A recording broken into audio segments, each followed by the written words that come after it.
Argentina and Iceland share the spoils in the Group D opener. Croatia and Nigeria play later on this evening in Kaliningrad.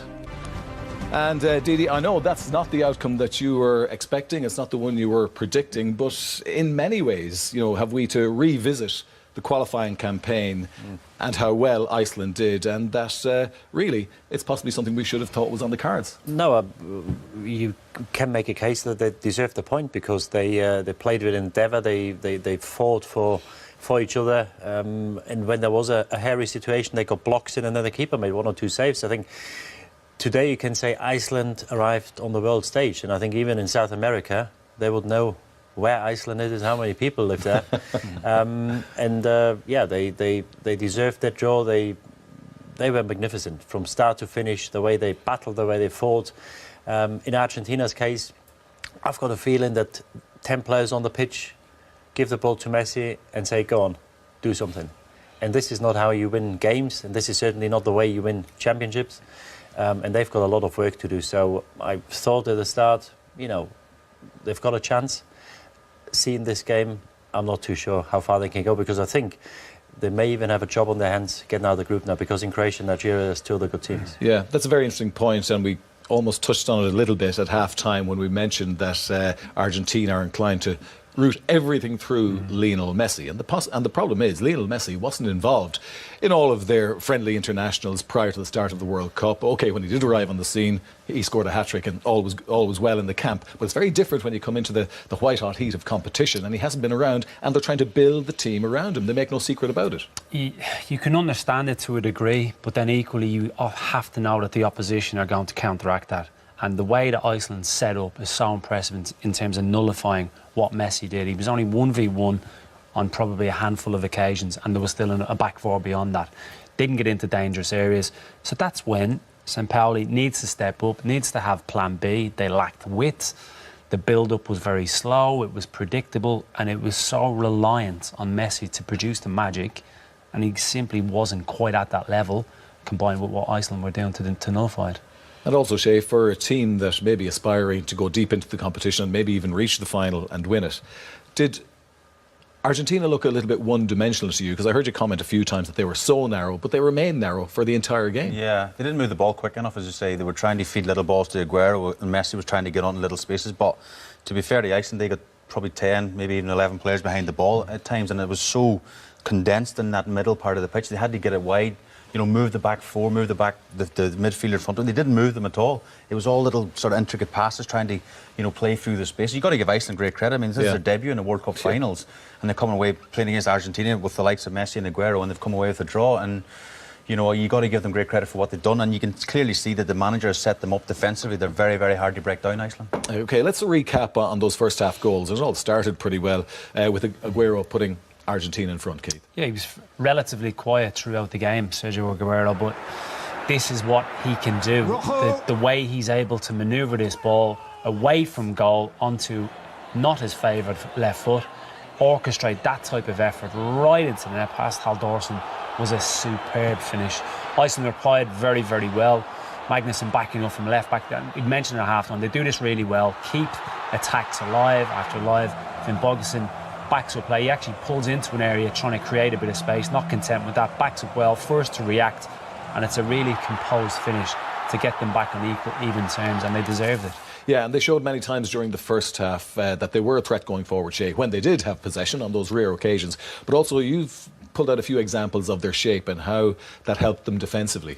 Well, defensively, I think as the manager got to take the great credit, because they would have known today Argentina with a lot of possession, a lot of ball retention, and how are they going to stop the likes of Messi and Aguero and Di Maria, and the shape they put in. You can see the 10 players behind the ball, so clearly 4-5-1 formation they have, and at times even Finn Bogason, the centre forward, was coming back into the space himself, and it's very difficult to break down. We said even off air, Peter, was they need to try and get it wide, they need to try and spread them more, and they're trying to, as I say, intricate passes where there was no space there. I mean, when Messi gets the ball, there's 2 and 3 players around him, and you can see here that they're well set up. As I say, they're in good shape, they're no panic. You can see clearly they work on the training ground doing this on a daily basis, and even here, look, Finn Bogason, he's coming back into defensive shape as well. That's your centre forward getting back in there, and now look at the numbers behind the ball. It's very, very difficult to break down, and they're sort of on the edge of the box as well. There's no real space between the back four and the goalkeeper. You can't play balls over the top. As I say, we see the shape again. But as I say, they would have worked clearly on this. The first game in the World Cup finals against Argentina and Messi and co. They've gone for a long-range shot. And I just feel that they look comfortable. Yes, Messi should have scored from a penalty and what have you. But at the same time, they never seem to panic. They never seem to be. This doesn't happen by never fluke seem to either, lose their does it? shape. It takes the players buying into it, but ultimately the manager setting up in that type of fashion.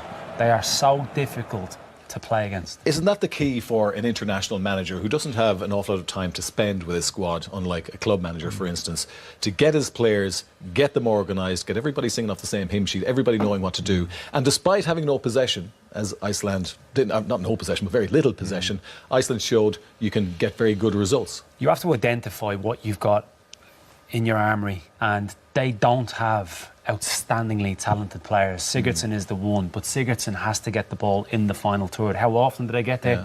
Not very often against good opposition. Yeah. But he identifies a defensive structure to be able to get them results. They build in confidence from that, and against weaker opposition you'll see them playing more, but against big teams they have a habit of doing this. And what's majorly important for them is the mindset and the attitude, because we saw one incident there where Messi got away and there was actually a 3v2 or 3v3 situation. And what they did do really well today is to delay, because all you have to do is delay, and within 2 seconds they had 6, 7, 8 people behind the ball again, and it was very hard for Argentina to break him down. So they showed tactical nous and cleverness as well when it came to delaying the game to get bodies back behind the ball. So it was just an all-round defensively superb performance. Yeah, great performance and a great result for Iceland, it has to be said, and possibly unexpected in many quarters. But at one stage during the second half, it looked like they may not get the draw, because once the penalty was awarded and Messi stepped up, we thought, oh, this is it, Argentina are going to go in front. But it didn't transpire. Didi, let's have a look at the incident that led to the penalty award in the first place. Yeah, and he played a major hand in the build-up as well to the penalty. He plays a great ball in here. Magnusson comes in late. Clumsy? Yeah, clumsy. It's just, we see the timing taken again when the ball goes over the top and defenders block the forward, but he's just behind and he just knocks him over. It's a clear penalty. And then it also shows that geniuses can fail. It's not a good penalty. We talked about the penalty of Jelinek actually before. If you don't wait for the keeper to move, which I don't think many players do these days, then you've got to place it somewhere where even when the keeper goes the right way, it still goes in. But it wasn't in the corner. It was a perfect height for the goalkeeper. It's a good save, but it's a poor penalty. Yeah, and unfortunately, Messi has missed 4 of his last 7 penalties in all competitions. So, although who was going to step up and say, hang on, I'll take it, Lionel? Not many on that Argentina side, maybe Paraguero. But let's talk about now, we're heading into that murky territory once again of VAR, because there's an incident in the penalty area where Argentina were denied a penalty. And I don't know if I'm correct in saying that the feeling here is that the referee should have called VAR on this occasion. Well, this is the perfect incident why VAR was brought in. Yeah. It's a decision it's a wrong call on the field. Pavon is here. He actually did more in 10 minutes than Di Maria did in 75 or 80 minutes. And there's contact. He goes down, loses balance. It's a clear penalty. And this is exactly the reason why it was brought in, to correct grave mistakes or wrong calls on the field. The ball is gone out of play, so they could have informed the referee to stop the play, because once the ball is back into play, he can't overturn the decision. Yeah. The reason he's given that not gone to that is because I think he's got that good of a view, which was our first camera angle. And live, I didn't think it was a penalty, but as soon as we seen the replay, we were all fairly unanimous, but they still have to inform him. I agree. They do. I mean, VAR and his assistants, they can recommend a review, they can't initiate a review, and the decision lies with the referee. So all we can read into that situation is the referee chose not to hear. If the referee gets it clearly wrong, which I think he has got it wrong, yes, surely these 4 guys with these monitors, with all these different replays, have got to say, I call that back. I think you need to come and have a look at this, like we've seen in the first game, and make your mind up again, because for me it's a clear penalty, and if they're going to use VAR, then they have to use it to their advantage, and I think they've got that wrong. And it shouldn't be at his discretion, because I feel if people sit in the studio and watch it 2-3 times, you've got to inform him. And I don't think the referee should be in a position then to say, no, I've seen it, it's not. Because obviously they've seen it 5 times, they've seen different angles. Yeah. They are more qualified to make their call. And, the talk about the whole VAR is, we don't want wrong calls like this. Yes. We want fairer results. Yeah. And this is exactly why I'm very opposed to VAR, because do we actually get a fairer result? You know, we had, 4 games now? Well, we don't know whether they would have scored a penalty, but they should have had a penalty. So in 4 games, we had 1 game where, with the technology, the call should have been overturned, and it hasn't. And so it's very hard for me to, back in it or not losing faith towards that system, because if they don't go in this incident, when do they? Yeah, I don't think it should be the referee's decision either to call VAR or not call VAR, because he thinks, as Keith says, he's seen it. Because it's not a it's such penalty. a He good thinks angle. it's the angle he's seen, or maybe he's dived there. And if he has dived, he should have given him a yellow card as Yeah. well, which he didn't do.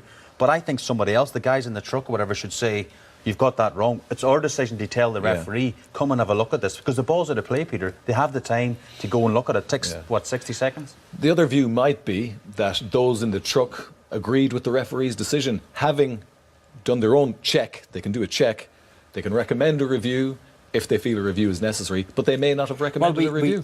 And this is what we should find out, because obviously if you want to talk about the whole thing, you need to know the facts, and they make it more transparent by showing the incidents in the stadium now and on TV. I think we should know whether they recommended